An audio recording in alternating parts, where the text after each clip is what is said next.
Welcome to the Mama Truth Show, where soulful mamas embrace the whole truth of the messiness and magic of motherhood.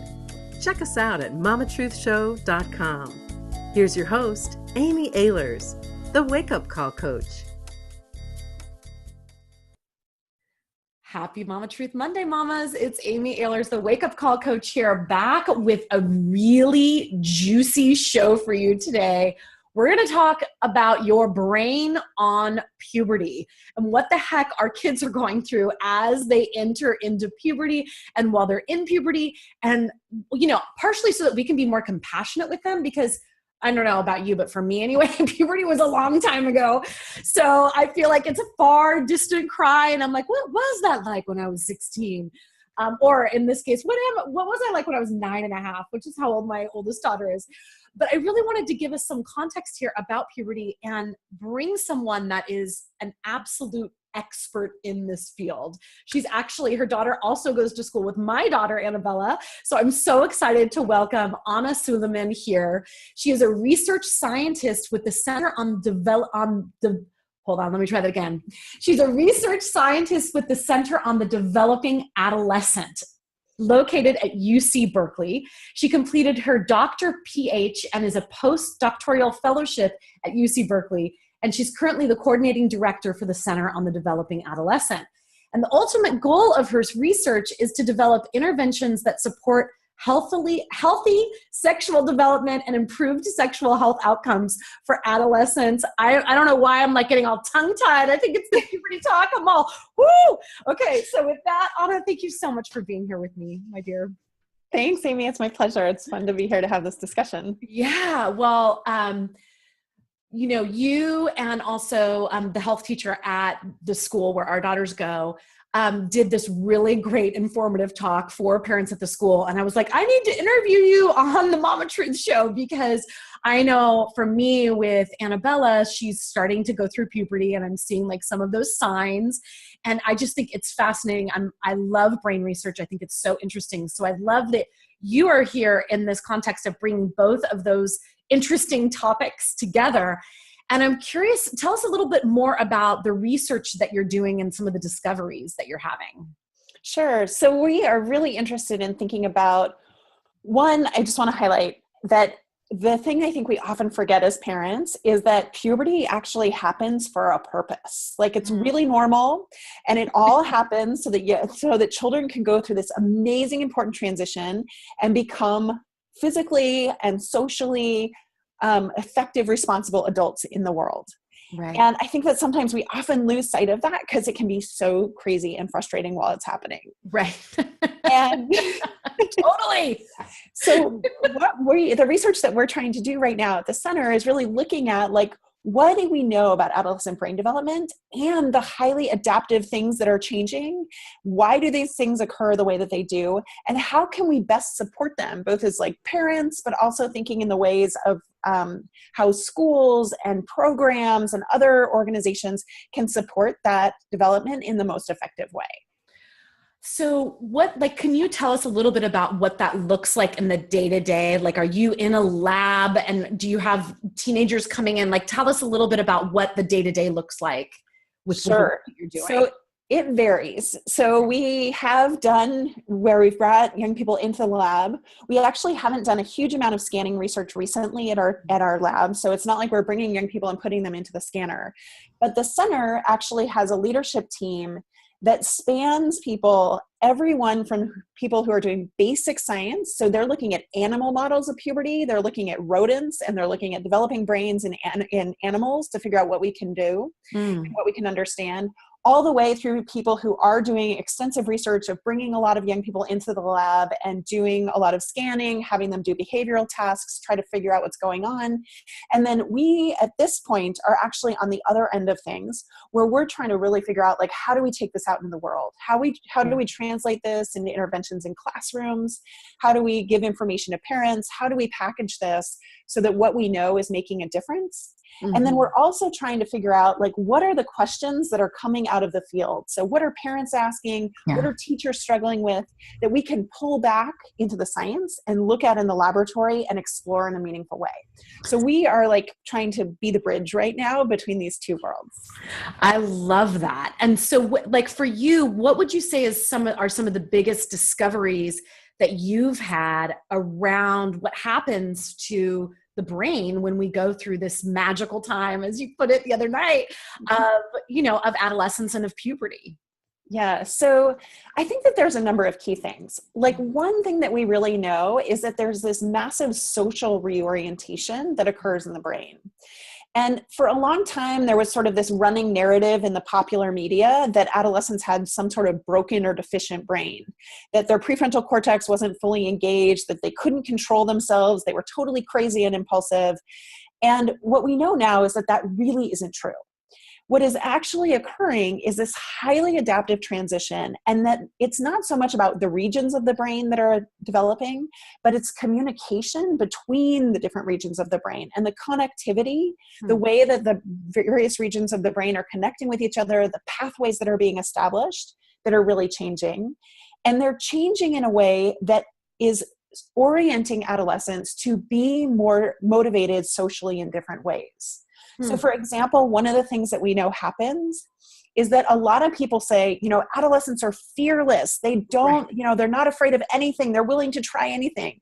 And what we know now from exciting research, both that looks at the neuroscience as well as the behavior, is that it's not that adolescents aren't afraid of things. It's actually that they love these super scary things. They're highly aroused by things that make them scared, and they find it thrilling. And if you think about it, it's really important, because we are asking adolescents to try a whole lot of crazy new things in their lives. As somebody transitions from being a child to an adult, they need to take on a whole bunch of new responsibilities. If you think about an average adolescent going through puberty here in America, they need to go through a massive school transition, maybe once, if not twice. They need to start being able to navigate new social responsibilities they have in their family as well as with their peers. They need to start sort of finding themselves in the world. So whether that is anything from trying out for a play or a new sports team or asking somebody out on a first date, these are all things that are super scary. Right. So adolescents have to like it. They have to be, It's not that they're not scared. It's that they're like, oh my God, it's scary and so awesome. Give me more. I know when you say the things that are scary, of course, all that I go to as a mom is oh my gosh, it means drinking and driving or jumping off cliffs or whatever. But you're right. It's asking a person out is scary. Standing up in class is scary. All of these things are freaking scary. And so if we put it in that context, that their brains are really developing so they can be braver. Yeah. That actually makes it such a cool thing that's happening for them.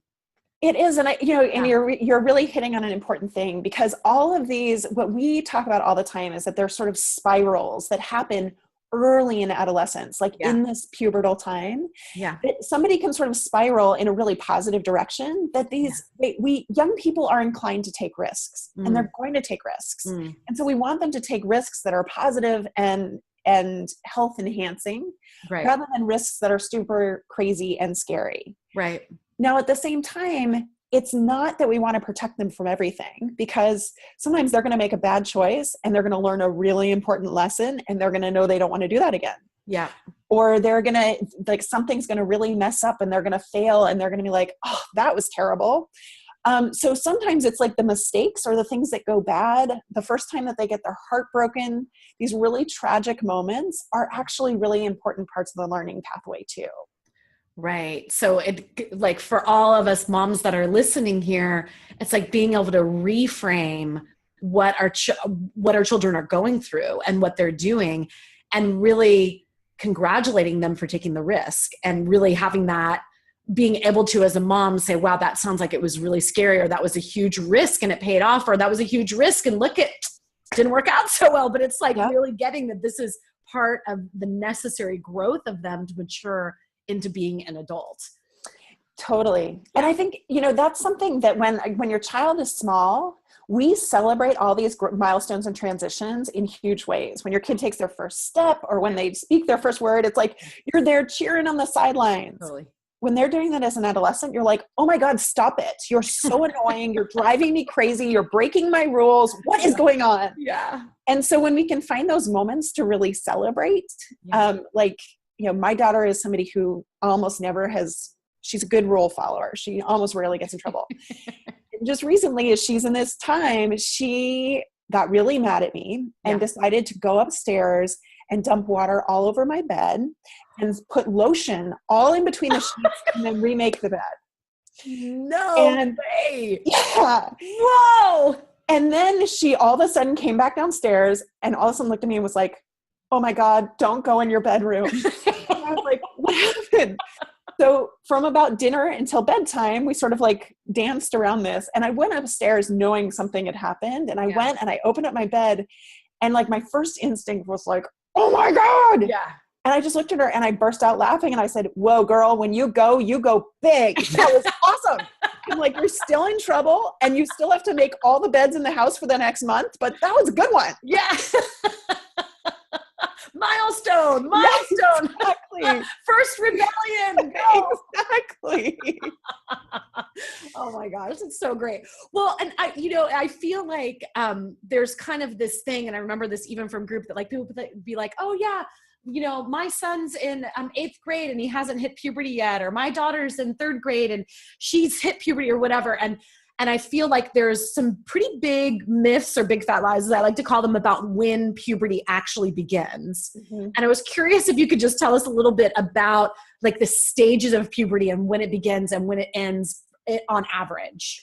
Yeah, sure. So one of the things we know is that puberty is trending earlier across the globe. And so it's happening earlier and earlier.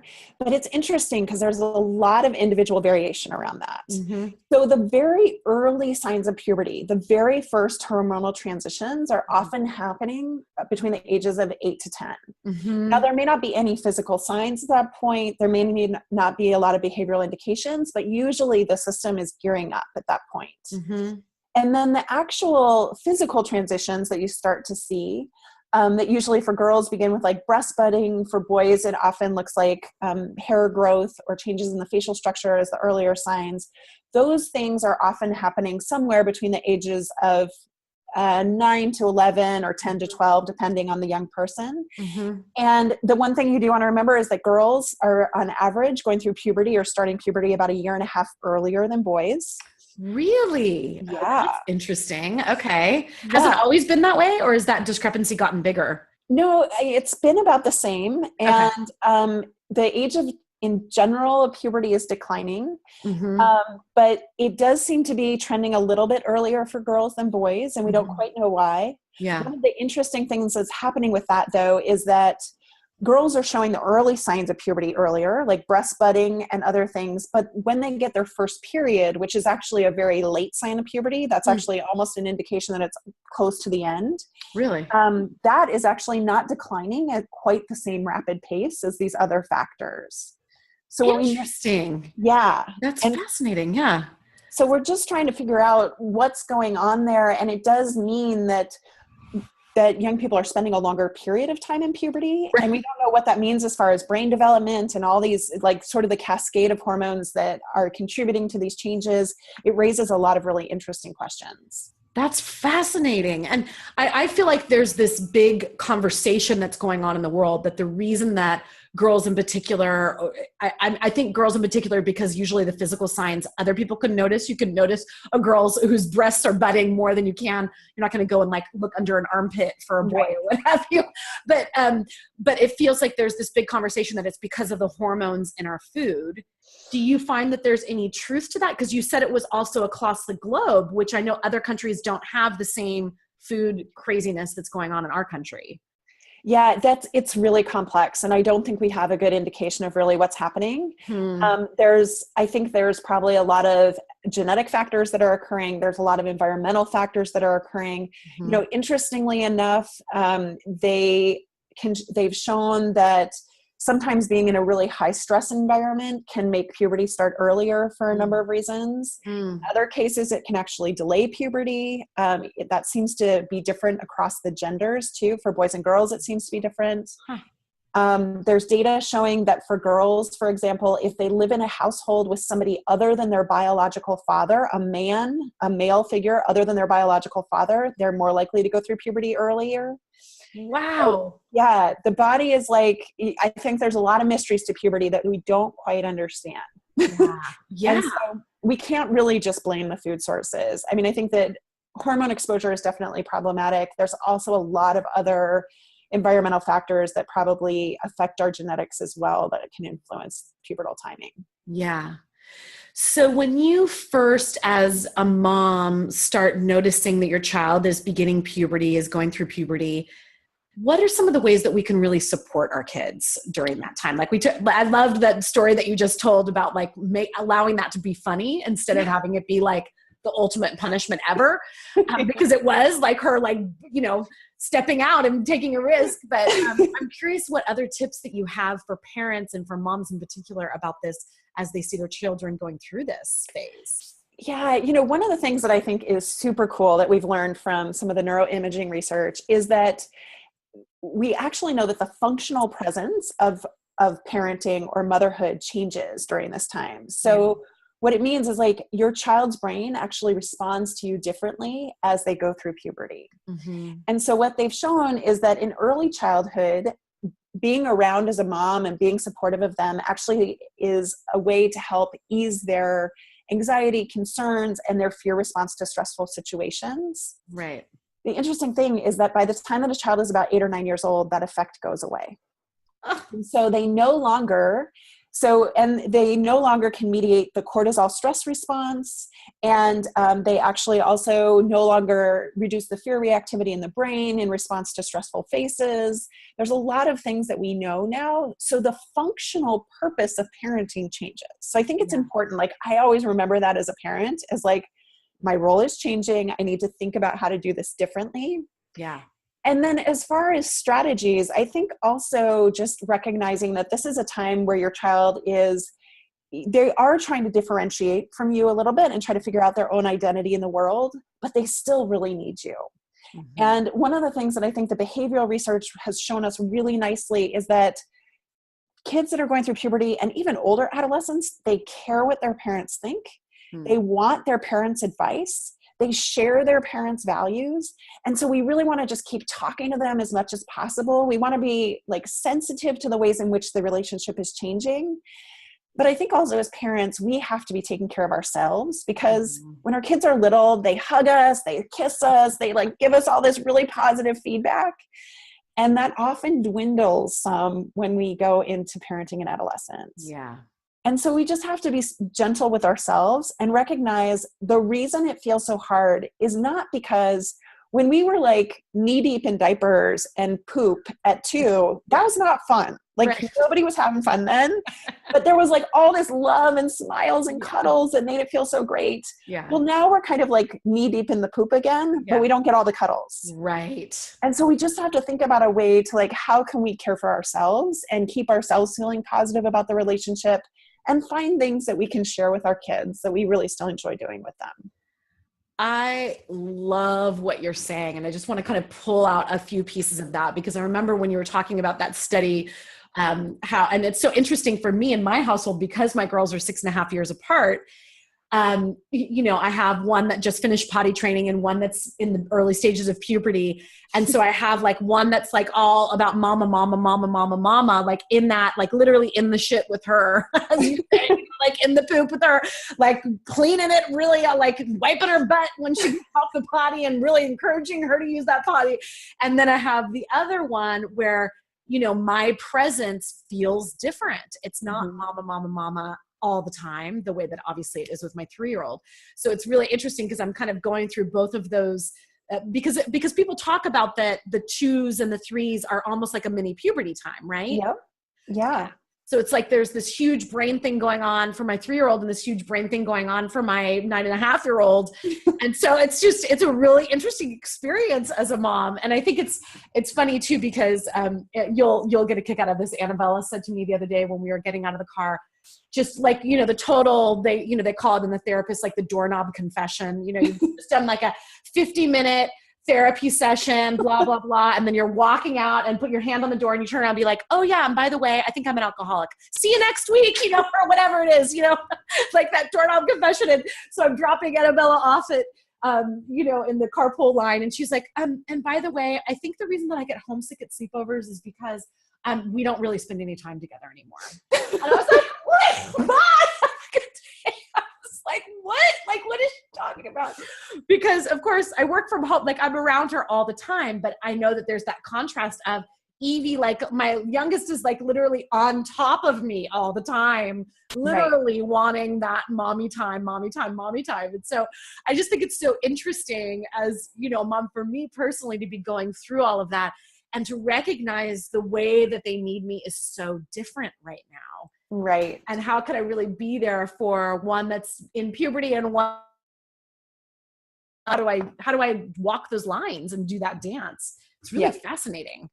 It is. It is super interesting. Yeah. So, when we have cause I know there's that whole thing of like, okay, don't look at me, or don't touch me when you're dropping me off, or don't hug me when you say hello, like those kind of things, that individuation. Mm-hmm. And I think as moms, it's so important for us to not take that personally. Right. And I love what you're saying about really looking at, okay, as your kids are going into puberty, what is that new level and layer of self-care that you can start to do so that you are getting some of that, put it in the hormone world, not cortisol, but the hormone that's the oxytocin. Oxytocin, thank you. Like, how can you get that oxytocin now that you're not going to be getting that from your tween or your teen, know?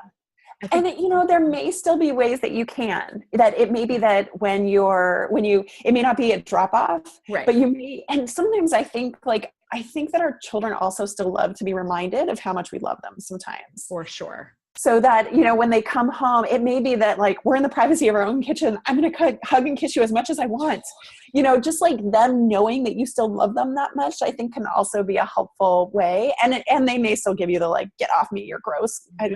Don't touch me. Yeah. But I think that there's also those places, like, I think we all know, like my daughter's time is like right before bed. Right. She will let me cuddle with her forever right before bed. Cause it's, that's when her defenses are down. She's like, yeah, this is awesome. Yeah. So finding the ways that also work for us. And I think, you're lucky that you have another little one around that you can turn to, and finding other people in our lives that we can spend that kind of time with is really important. Yeah, definitely. Definitely.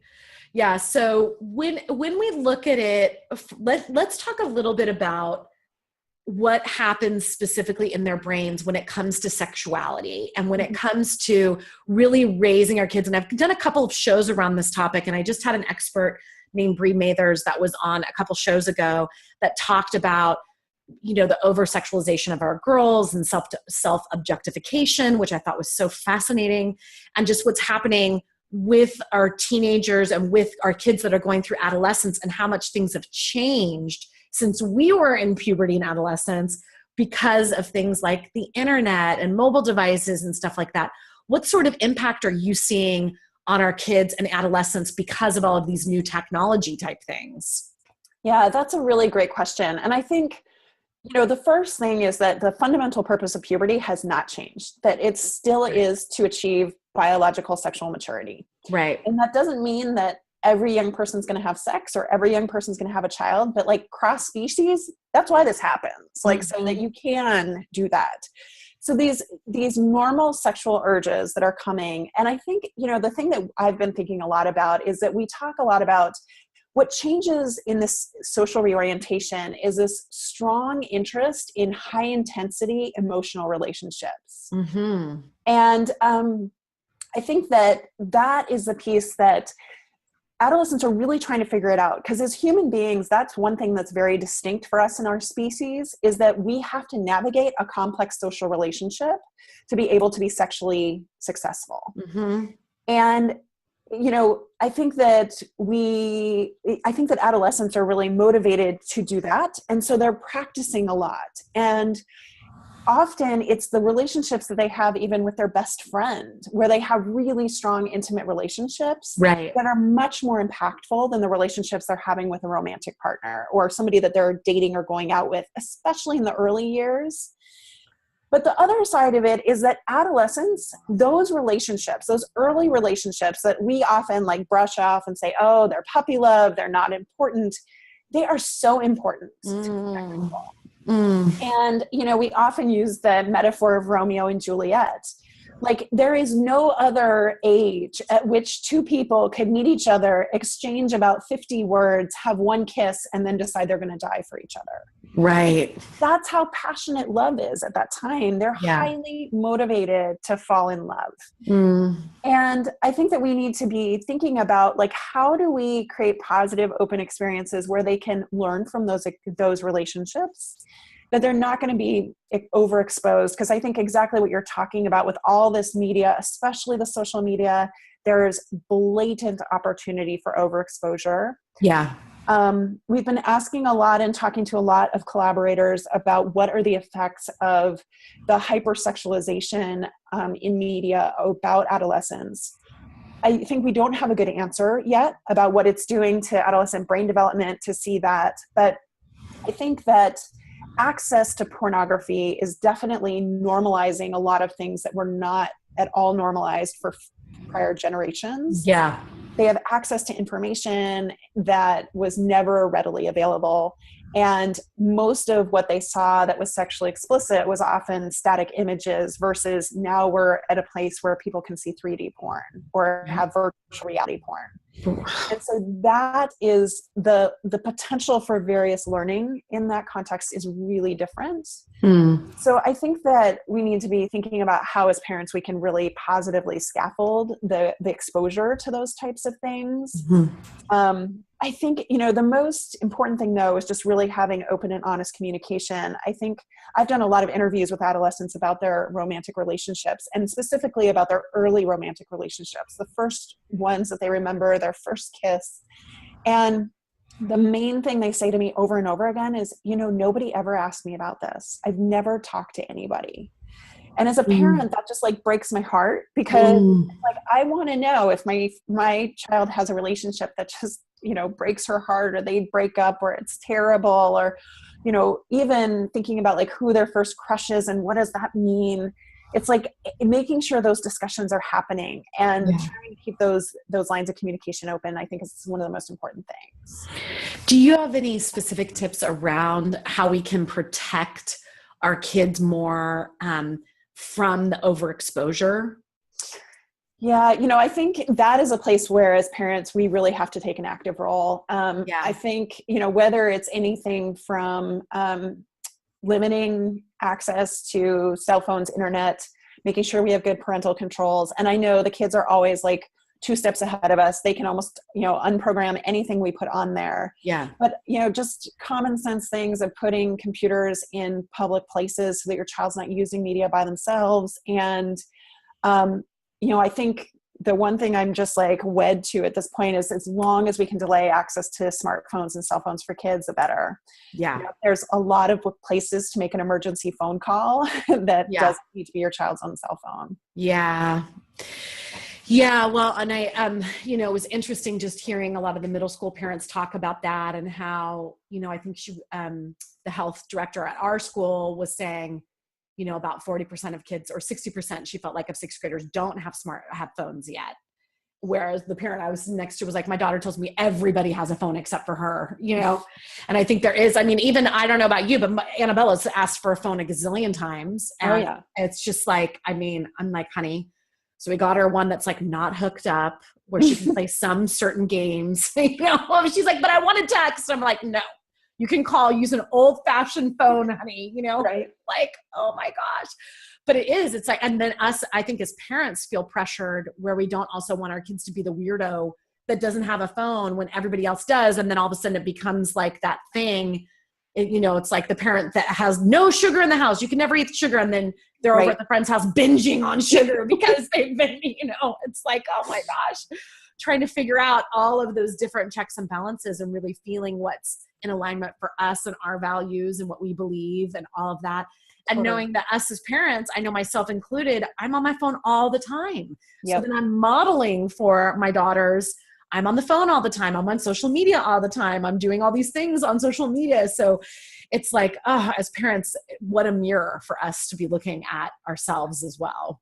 Totally. And I think that is, as much as we can be in integrity with what we're saying to them and what we're doing, the better. Because they totally pick up on that if we are out. And I think you're right. Like this is the hard work. And unfortunately, the World Wide Web was released, and especially smartphones and the media that we have now, social media was released without any real infrastructure. And so putting real good guardrails in there of letting your kids know that you're going to be checking their social media accounts, you're going to be aware of what's going on, that you plan to be looking at that as much as anything else. One of the things that I heard extensively from adolescents is that when their social relationships were good, they spent a lot of time talking in person. They spent a lot of time talking on the phone. As soon as things started going south, everything switched to text and social media. So I think also we need to really support our kids in having good conflict resolution skills. So that they know if you have an argument with a friend or you need to give somebody some feedback, you should do it in person. That's not something that we take care of on social media or via text. So smart. I love that. Yeah, gosh. And I mean, then that's good advice for all of us. My husband and I remember when we were first dating, instant messaging was very new, and we were both at desk jobs at that time. And so we would do this whole social media flirting and what have you. And then there was like a misunderstanding that happened. And Rob said, there's no inflection key.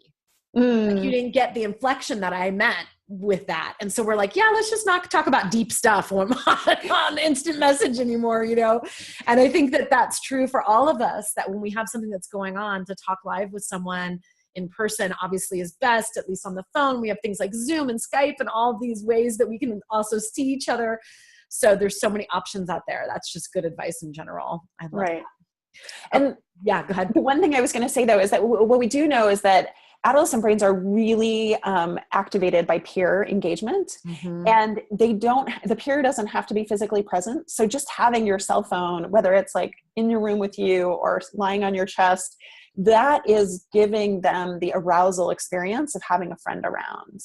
And so we need to also be thinking about like the effect of social media on adolescents is pretty significant, and it's more significant likely than it is for children or for adults. And so we know that the presence of peers activates the arousal systems in the brain for adolescents in a way that doesn't happen for children or adults. And so we need to be thinking about, they probably need even more support and guidance in how to use that responsibly, and when is appropriate times and when they need to just be alone. Wow, that's so interesting that the centers in their brain are lighting up as if they were with that person, but they're not. Yeah. Talk about loneliness and isolation. Like what a recipe in some ways for setting things up to become really isolating. Yeah, totally. Yeah. And adolescents are so sensitive and attuned to what their peers may be thinking about them. And a lot of this is linked to, there's a real significant increase in testosterone that happens during puberty in both girls and boys. And testosterone is definitely a hormone that drives seeking social status. And so it's this attention to this social realm that is really important all of a sudden. And as that increases, we just want to make sure that you don't even have to have an adolescent. You can just say, I'm going to videotape this and I might show it to a friend of yours later. And that can activate reward circuitry in the brain in a way that doesn't happen for children or adults. They don't even have to, the peer doesn't even have to be like anywhere around. Wow. Yeah. Just the thought that it could happen, their brains and their behavior changes. Yep. Wow. Yep. Fascinating. Oh my goodness. Okay. Well, I know that we're starting to wrap up here. So, anything else that you wanted to make sure, like any other final advice or perspectives that you wanted to offer all these mamas here? I think, there was like this sort of popular media idea that adolescence was this period of like storm and stress. And the interesting thing is that if you go back and you ask parents and you ask adolescents, the adolescents don't have that perception. It's the parents that do. And so we hold a lot of power about how our adolescents are experiencing, how our peripubertal kids are experiencing this time. And if we're getting really bent out of shape and we're getting really, frazzled by it, it's going to make it hard for everyone. But if we find a way to stay grounded, it's really can be an amazing time for all of us. Love it.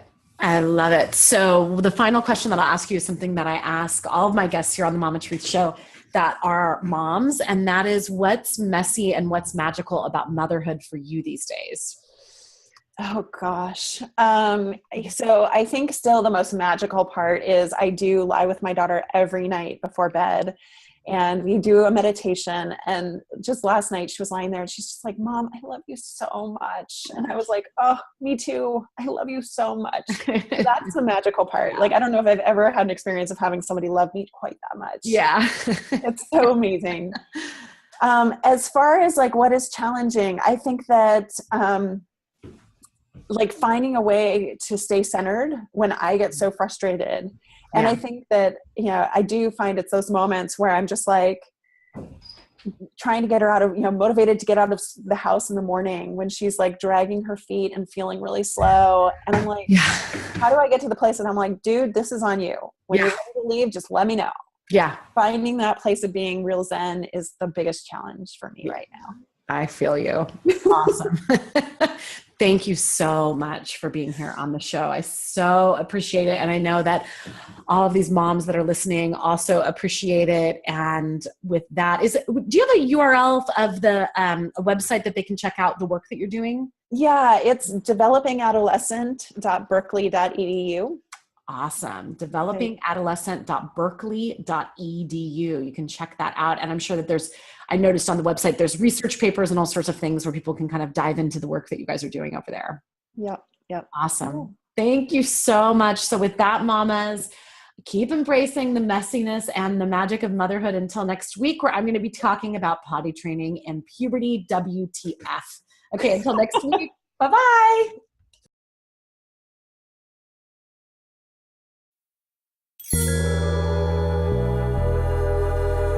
Thanks for listening, mamas. Did you know that Amy has a new ebook out? It's called Sacred Self-Care for Moms, 7 Steps to Nurturing Yourself so you can be the mom you were born to be. And you can receive your free copy by going to sacredselfcarebook.com. That's sacredselfcarebook.com. And please don't keep the Mama Truth Show a secret. The biggest compliment you can give is to share the Mama Truth Show with your loved ones and write a review on iTunes. Until next time, keep embracing the messiness and the magic of motherhood.